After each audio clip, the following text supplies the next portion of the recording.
বন্যাক্রান্ত দুর্গতদের সরকারি ত্রাণ বন্টনের স্বচ্ছতা যাচাই করতে অস্থায়ী শিবির পরিদর্শন করে প্রশাসনিক আধিকারিকদের সাথে সাক্ষাৎ করল ছাত্র সংগঠন আকসা এবং বন্যা পীড়িতদের সহায়তায় সরকারের পাশাপাশি সমসম ভাবাপন্ন মনোভাবে বিভিন্ন সংগঠনকে এগিয়ে আসার আহ্বান জানান আকসা উপদেষ্টা রূপম নন্দী পুরকায়স্থ।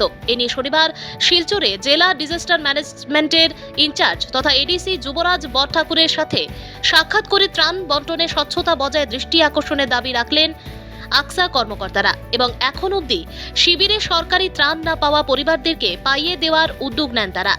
এদিনের আকসার প্রতিনিধি দলে অন্যান্যদের মধ্যে উপস্থিত ছিলেন বিশ্বজিৎ দেব, সুকোমল দাস।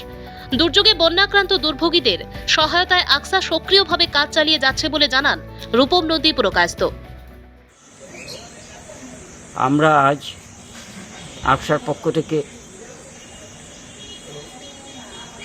আশ্রয় শিবিরে যারা রয়েছেন, যেমন ছোটলাল শেঠ, তারপর নর্মাল ট্রেনিং সেন্টার এবং এসকে গভর্নমেন্ট এমবি প্র্যাকটিসিং নম্বর 3, এগুলো আমরা ভিজিট করেছি। প্রথম দিকে আমরা সিএল শেটে যেগুলি চাল ঠিকই আছে, কিন্তু তুলনামূলকভাবে কম হয়েছে, যেটা আমরা সরাসরি যুবরাজ বরঠাকুর মহাশয়ের সঙ্গে দেখা করে বলেছি লবণের পরিমাণ কম আছে এবং পরিবার পিছু যেসব ত্রাণ সামগ্রী দেওয়া হয়েছে কম একটু, সেটা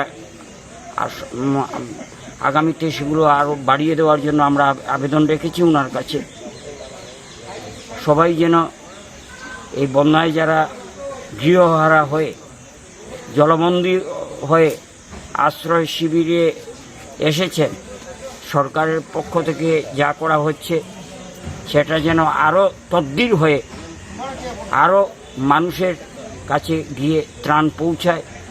সেই সঙ্গে আমরা অনুরোধ করব যেসব স্বেচ্ছাসেবী সংগঠন রয়েছেন তারা যেন এদের এই দুর্যোগ মুহূর্তে তাদের পাশে এসে দাঁড়ান।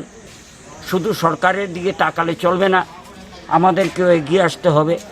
তাই সমমম ভাবাপন্ন আমরা যারা রয়েছি বিভিন্ন সংস্থা বা সবাইকে এগিয়ে আসতে হবে এবং তাদের পাশে গিয়ে দাঁড়াতে হবে।